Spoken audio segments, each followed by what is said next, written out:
So archery got a bit of a nerf in 2024. In 2014, not only was it range, so you could stand super far away from the enemy and not get beat up so bad, it actually did more damage than a melee martial could do. In 2024, the damage has been toned down, and enemies often have a ranged attack now, so kiting isn't going to be as effective, but it is still possible to create a dominant archer build in the 2024 rule set. So that has been a goal of mine, to make one that is really good, just to show that it can still be done in 2024, and I am very happy and proud of what I came up with, and very happy to show it to you guys today. I should first thank the guys in my Patreon who helped me polish this build, particularly Atreides, Mando, and Chuck, who all had some great suggestions, particularly Atreides, who has been playing this build and had some great advice for me. So thanks very much, guys, really appreciate it. Feel free to like and subscribe if you like this sort of content, and without further ado, let's take a look. So before I jump into talking about the build, I am going to very quickly put the build on the screen in a short format, all on one page, just to make it easy for people to replicate this build if you wanted to play it at your table. Pause the video and check it out if that's all you want is the build.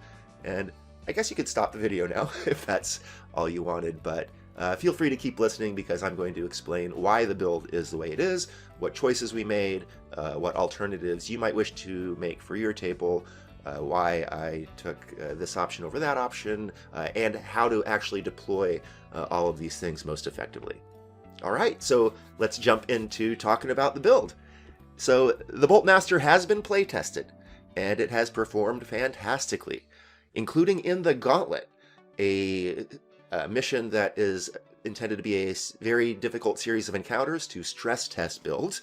It's run by my friend CMCC Builds. I took this PC along with my Monk and my friend Sea Druid into it, and that should be coming out soon as a video. You can see how the Boltmaster performed, but very impressive build, I think, and it has great roleplay potential. It's like a bazooka blaster, so you can really kind of get into that feel for a character that just blows holes in everything. It also has lots of ways to manipulate the battlefield and support your team, so just a very effective build. It is also a very flexible build. It can be adapted to different tables, so as we go along, I'm going to try and point out changes that you can make or different directions that you can go based on the table that you're at.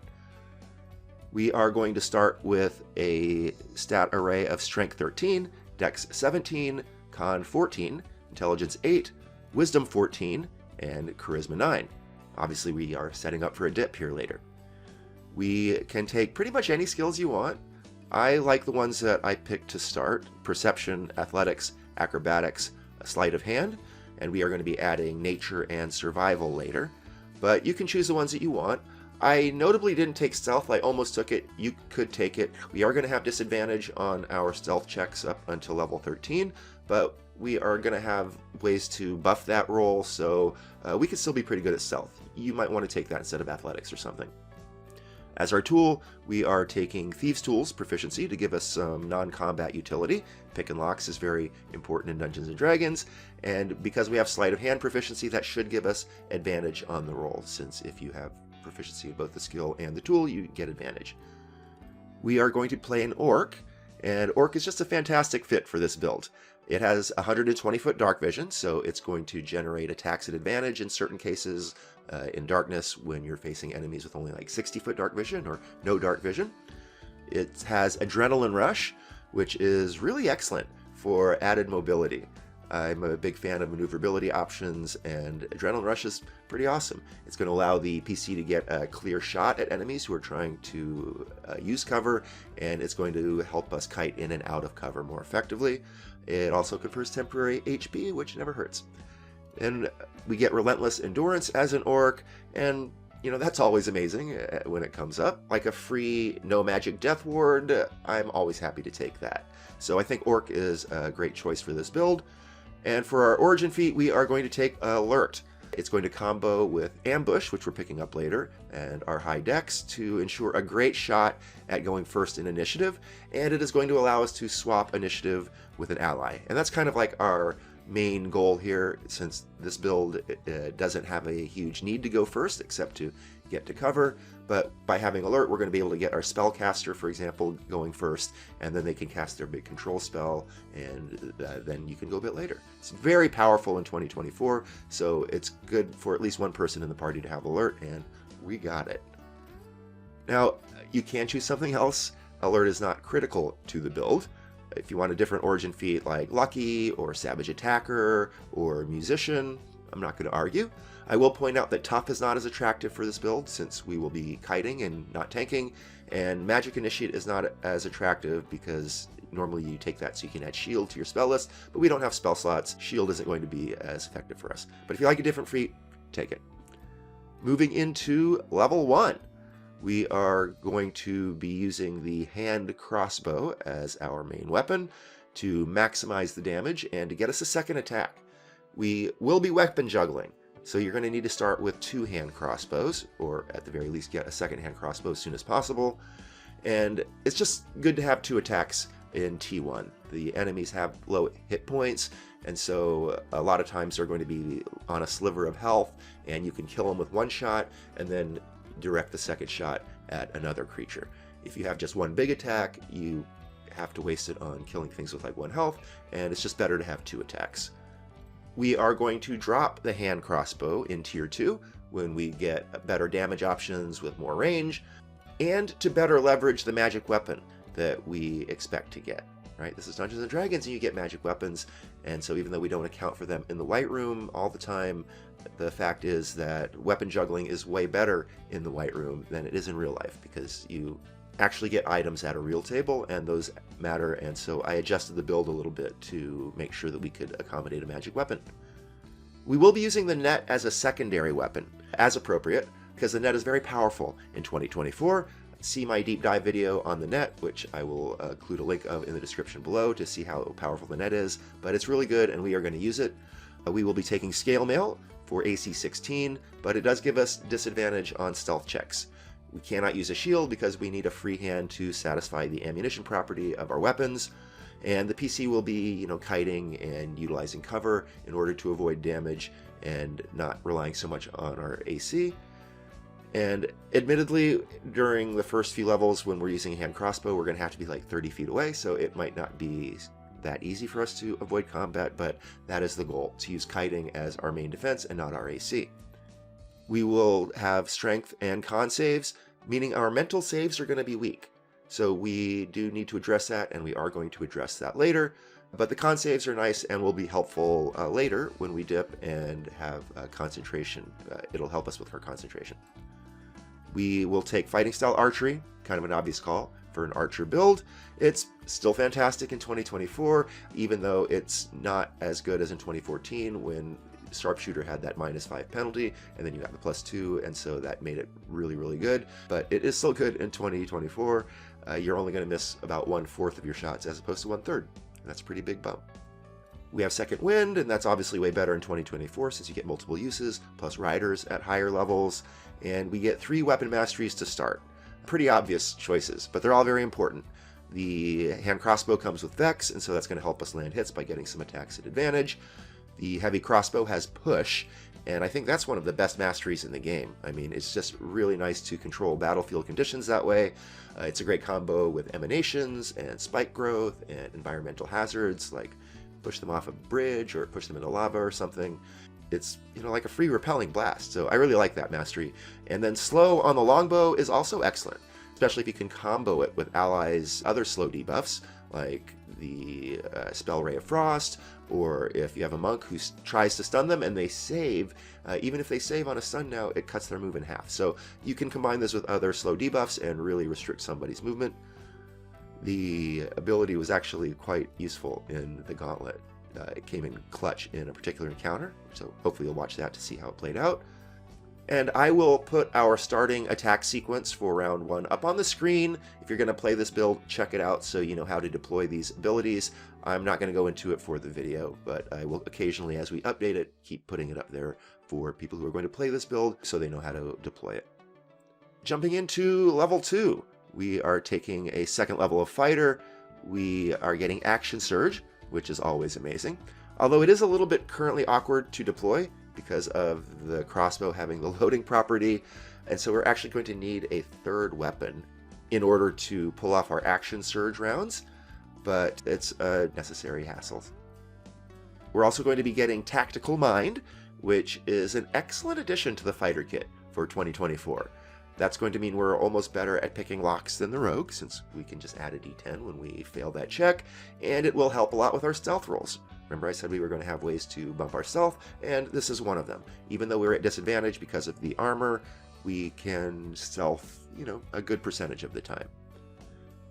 I have updated our attack sequence. I am putting that up on the screen for level 2, and you can take a look at it if you're going to play this build. Moving into level 3, we are now a Battle Master, and we are picking up Student of War and Superiority dice. So we are, as Student of War, getting a tool and a skill proficiency. For our tool, we're taking calligraphy tools to unlock scroll creation for our upcoming dip. And an extra skill never hurts. Pick what you like. I like survival for the RP and for the fact that DMs don't usually allow you to use guidance on a survival check since it takes so long. So this is a nice way to buff it. And survival is the skill that you use for tracking people, and so I kind of like that the Bolt Master can track people. And with our 4d8 superiority dice, we are getting 3 maneuvers. And so we are picking up Precision Attack, which is a pretty easy call for this build to, dial in those hits. And with Archery Fighting Style, this build hits a lot. We are taking Ambush to bump our initiative rolls when the dice aren't cooperating and help us take advantage of that alert feat where we can swap initiative with people. And it's going to help our stealth rolls, so that's yet another way to mitigate the disadvantage on our armor. And with both of those combined, we're actually pretty stealthy when we want to be. And we are taking Maneuvering Attack, because that is going to give us extra damage, and we do want an extra damage option at this level so that we can get that double damage dice on crits. And it's a really epic battlefield control option. I mean, I really think it's one of the best maneuvers out there. Check out my video on Battle Master maneuvers to get my opinion on all of them. And it's a really fantastic combo for allies with emanations. If you can get them some off-turn movement while they have an emanation going, that means they can bump it into enemies again and get a further iteration of damage. Remember, emanation combat is a staple in 2024 Dungeons & Dragons. Moving into level 4, we get our first feat, and we are taking Crossbow Expert. Mostly to enable magic weapons, where we're not going to have to constantly be weapon juggling, but also streamlining play because weapon juggling is kind of annoying. I actually left this off the first iterations of the build because it is suboptimal if you don't get any magic items. And since I was going to the Gauntlet, which has no items, I first made a build that didn't use it. But as I was going through it and polishing, I realized, man, most tables use magic items. And if you get a magic item, you're going to really want Crossbow Expert. So I decided to add it in, and we're going to take it right away because it's just core to our identity. We are a Bolt Blaster. Why is it suboptimal if you are not using magic weapons? Well, because even though it's nice that we can now use the crossbow in melee, since we don't have that 5-foot penalty for being next to somebody, we do have bonus action disengage options. So we could always get space, and so I don't consider that a huge advantage. The stat damage added to the bonus action attack is nice for the moment, but eventually we're not going to be using that for an attack, and so it has a very limited shelf life. And again, in the White Room, weapon juggling is awesome, but it's just so annoying. So it's going to be really nice to be using the same weapons over and over.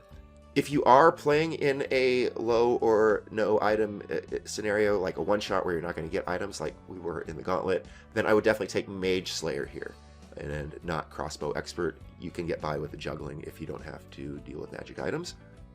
And also note that you could technically add a shield here and get a +2 bump to your AC. Because the light property of a weapon can actually be done with the same hand as long as you do different weapons. So with drawing and stowing correctly, you can use the same hand and you don't need both. And you eliminate the ammunition property by having Crossbow Expert. So you could add a shield. but we are going to drop it at level 6, so it would just be for levels 4 and 5, but that's not nothing, so definitely ask your DM, and if you can, we'll be using a shield at this level and the next level. We also get an additional weapon mastery.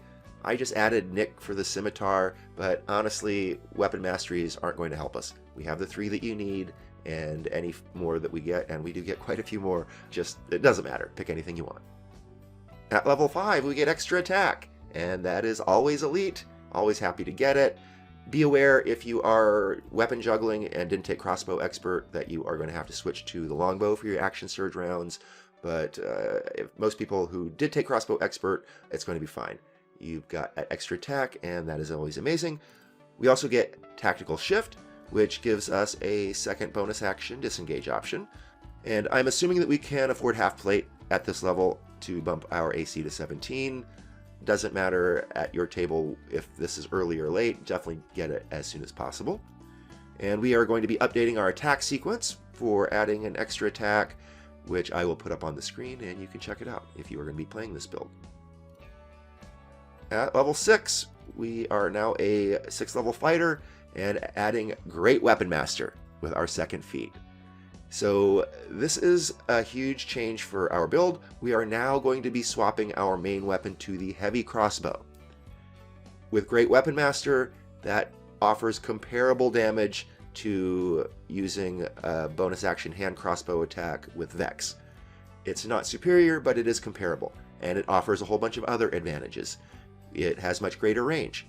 100/400 versus 30/120, and that's going to allow us to kite more efficiently. Before we had to stay 30 feet away from the enemy, and that was not comfortable. All of the heavy crossbow attacks have push attached, which, like I said, I think is one of the very best masteries. A great combo with emanation, spike growth, and environmental hazards, so that's really nice to be able to get like a free repelling blast on every one of our hits. It will also free up our bonus action. And we have a lot of options for our bonus action, and we're gaining another very important one that is going to be our main thing at the next level, so it's important for us to free up our bonus action, and switching to the heavy crossbow does that for us. And again, this is going to be able to focus all of our attacks through a single weapon, and that is just way better if you get magical weapons, as you will at most tables. I definitely expect you to have an uncommon by this level, so like a +1 weapon, but you should be targeting a vicious weapon. I don't expect PCs to get vicious weapons until like level 9, but tables vary, and if you can get one at level 6, man, please do so. Vicious weapons are amazing. See my top 5 rare item video to get more info about that. And it also might be affordable at this level to start using basic poison.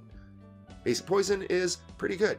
It's 100 gold pieces per application, so that is a little bit pricey, but you might be able to afford it at this level, and it will get more affordable as you continue to level, especially if you have bastions going and you have hirelings that are going to be able to crank out these things in your workshop or whatever. But yeah, a bonus action to apply poison to 3 bolts and get an extra d4 damage per bolt. That's pretty good. So start thinking about basic poison and figuring out how to incorporate it into your build. And because we are switching weapons, we are going to be updating our attack sequence. I will put that up on the screen. It's actually a lot simpler now that we're not weapon juggling, so it's very cool to check it out if you are going to play this build. Then at level 7, we are going to take our dip. We are going to be adding 1 level of Ranger. I think the Ranger dip is really awesome. It adds up to 4 Hunter's Marks per day, and it gets us spell casting. So Hunter's Mark is going to make our damage per hit and our crits even chunkier, and we do have a free bonus action now since we switched to heavy crossbow, so it should be pretty easy to get that Hunter's Mark down. And of course we're going to be adding that to the level 6 attack sequence. I'm not going to put it up again, but just add that as a bonus action option. And we have con saves, so we won't be horrible at maintaining our concentration. So that's really nice. We're going to be using Hunter's Mark a lot, and that's going to get us an extra d6 on every attack. We'll take it. That's pretty nice. We want to do lots of damage, right? Spellcasting is also fantastic, especially if you're at a table where you're allowed to create scrolls, because scrolls are very cheap to make in 2024, and they have a lot of advantages. The Ranger gets to choose its spells based on a short rest, so you can scroll any first level spell, and the Ranger has some really good first level options to scroll if you want to. We're going to have Jump and Hail of Thorns as our memorize spells. Both of those are really nice in the right situation. Jump especially got one of the best glow-ups in 2024. And Hail of Thorns is okay. Probably not going to use it that much, but I wanted us to memorize it because that's not one that you can really scroll, since it's a reaction using your bonus action and yada yada. So we are going to be able to get spells like Jump and Cure Wounds and Goodberry and Longstrider and Fog Cloud and Entangle. All of these can be put on scrolls, and you can carry them around, and they'll be good for a rainy day. Now, I will say you don't have to dip here. Not dipping here and going straight fighter has its merits. I think if you're not playing in a table that allows you to make a lot of scrolls, that it might actually be optimal. It gets you to extra attack ×2 at fighter 11 a bit faster. It keeps extra attack ×3 that you get at fighter 20 on the table, and it bumps your superiority dice and your other class features and such. So it's not a horrible decision to not dip. I do think that if you can create scrolls, then having the dip is overall more effective, but if you can't, going straight is a legitimate option. And another kooky alternative would be a Warlock dip, because while it's always wild to incorporate Warlock backstory into your roleplay, it can work on appropriate PCs, and it's not bad. Hex once per short rest is comparable to Hunter's Mark 4 times a day, depending on your table and how many short rests you get. And while they both add extra damage, I do think Hex is better because I consider a skill or attribute debuff better than advantage on perception checks. And the slot differential is minimized if you have scrolls available. They can both make scrolls, so 1 per short rest versus 4 per day isn't that big of a deal. And you could take Pact of the Chain as your invocation, which would get you an invisible imp as your assistant. So that could consistently confer the help action to get you a tax at advantage on your first attack. And I mean, there's a lot of other great things that an invisible, durable familiar can do for you. Check out my deep dive videos on advanced familiar tactics and chain familiars to get more of a sense of how good that is. And the Warlock dip would get you cantrips, including Minor Illusion. And Minor Illusion is fantastic for a ranged kiter because it can create cover for you. So that's a really tempting offer for Warlock. And even though you have to lower your strength to 9 and increase your charisma to 13, that can be a good thing, because charisma is used in the interaction phase of the game, and so you'll be a little bit stronger there. So I do think the Warlock dip can be pretty good. I do think it's a weirder role play, and so I decided to stick with the Ranger dip, but the Warlock dip might be an option for you. Again, we add weapon masteries, and it doesn't matter, take anything. And we get another skill for adding Ranger, and I decided to add Nature. It's just kind of makes sense, I think, if you're going to have a Ranger dip. We've got Nature and Survival now, but take whatever you want. At level 8, we're going back to taking fighter levels, and at fighter 7, we get Know Your Enemy, which is a really cool Battle Master feature, I think. There's not really anything else like it in the game, and I just love being able to gain intel and figure out the weaknesses of an enemy. So I like it, and it's a bonus action, so we don't have a huge demand on our bonus action, or we kind of do, but at least we'll have dead bonus actions where we might want to use this. We get an extra superiority die, and that is always awesome, and a couple more maneuvers. We are going to add Rally to give us a temp HP option. We can turn unused superiority dice into temporary hit points just before a short rest, and then immediately get the dice back. And a lot of DMs would allow you to use it at the start of the day for free, just as part of your morning routine to use it on your friends and then regain those points on a short rest. And we are going to add Evasive Footwork, because I think that's fantastic for a kiter to help allow them get separation and gives them a monstrous AC bump. That's a lot of AC to add for a turn. So that gives us a third bonus action disengage option, and so now we're going to choose based on whether we need healing or temp HP or an AC bump. Moving into level 9, we get another feat at fighter 8, and we are taking Mage Slayer, because this is now one of the best feats in the game. Imposing disadvantage on concentration checks is low-key awesome, because you are trying to break concentration a lot in this game. And it's especially amazing on a range build where you can just kind of pick your targets, and usually casters are in the back line, etc. So you'll be able to touch them and break their concentration. And a legendary mental save, once per short rest. That is amazing, especially since it's kind of a weakness for us that we don't have great mental saves. So this is going to go a long way towards mitigating that. It's just once per short rest, but it's still going to come in clutch many, many times. And as an alternative, we could take Dex 20 here and just forego Mage Slayer. I don't advise it because I think Mage Slayer is super good, and then we're also going to be able to add another half feet, but it is kind of nice to have that Dex 20 for levels 9, 10, 11, and 12. We will go to Dex 20 at level 13. Overall, I think the build is going to be stronger going this route, but if you are not going to make it to level 13, you could consider taking Dex plus 2 here. Moving into level 10, we add a 9th level of Fighter to get Indomitable, which gives us better mental saves again.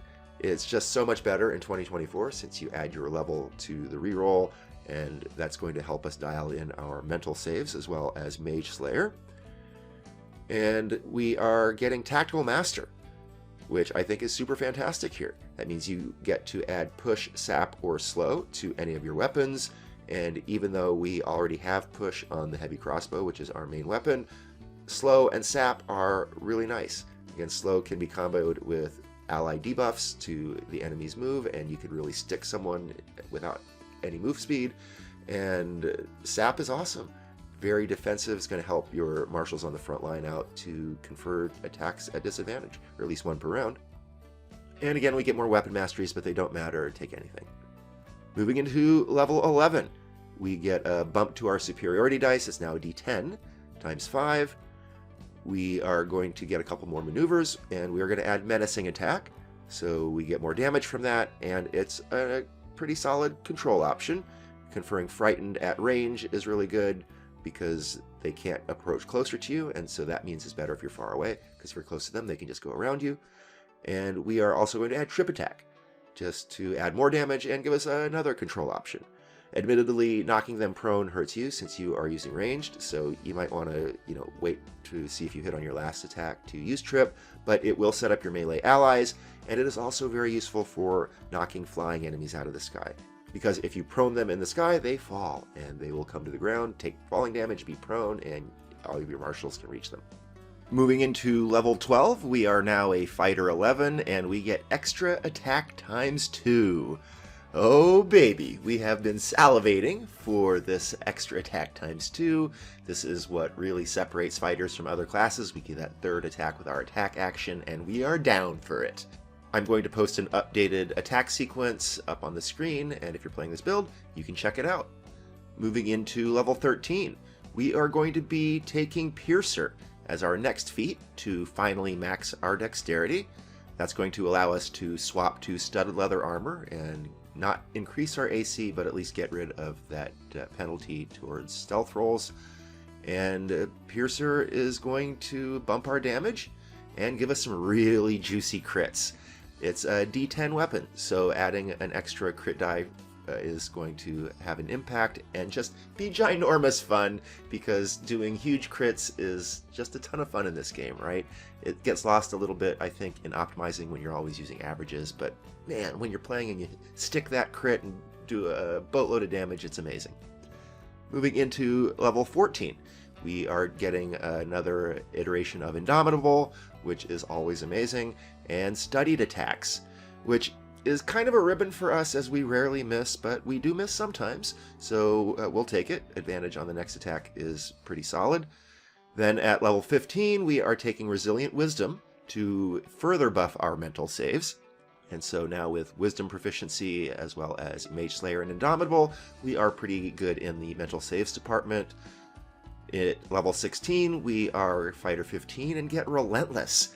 That is amazing. We are going to be spitting out way more maneuvers since we get that free superiority die every turn, and we get an actual extra superiority die, so now we have D10 times 6, and we get 2 maneuvers. We are going to be adding Goading Attack to get that damage bump and another control option, and we are adding Pushing Attack for that damage bump and to combo with Push Mastery to get huge pushes, which is going to allow us to manipulate the battlefield even more. Push them through spike growth even more, right? Combo with emanations and environmental hazards, and you're going to love having pushing attack. At level 17, we are a fighter 16, get another feat. We are going to add Fey Touched, because we have been missing a teleport for this whole time. Always a very useful thing to have in this game. We will take it at level 17, even though it's a little bit late in the game. Better late than never. The first level spell that we add doesn't really matter too much. I didn't think there were that many very good options. I chose Bless just to give us a strong backup if we are ever on a long day and end up running out of spell slots and Hunter's Marks. Again, we do get the +1 bump to whiz save, so that's cool, and to our perception and skill checks and such. We do get weapon masteries, but again, they don't matter. Take anything you want. At level 18, we hit Fighter 17 and get Action Surge ×2 and Indomitable ×3. Yes! Another banner level for Fighter, and it's insane to get a couple more iterations of these options. Then at level 19, we are getting a bump to our superiority dice. Not a huge level for us. We have now a d12 ×6. And finally, at level 20, we get our epic boon, and we are taking the boon of combat prowess. Just to dial in the hits even more. We hardly ever miss, but when you roll a lot of dice, you do miss sometimes. And now we are not going to anymore. Every turn, we're going to be able to turn a miss into a hit, so we are pretty much going to be hitting all the time from now on. That said, it's not a slam dunk. There are plenty of other good options that you might want to choose, and you can take them. Irresistible Offense is really good. Maybe Night Spirit if you're playing like an Underdark campaign or something. Recovery, Dimensional Travel. There's a lot of really good ones, so pick whichever one you think fits your character the best, if you even make it to level 20. But I like the Boon of Combat Prowess the best. So that is it. That is the Boltmaster. Like I said, I am really proud of this build. I have seen it play tested and have been super duper impressed, so I am very proud to present it to you viewers. Let me know what you think in the comments below. Do you like it? Do you not like it? Would you do something differently? And regardless, thank you so much for watching. This has been Bill Bronze and Dragons. I'm your host, Bill on Babelstone. See you next time!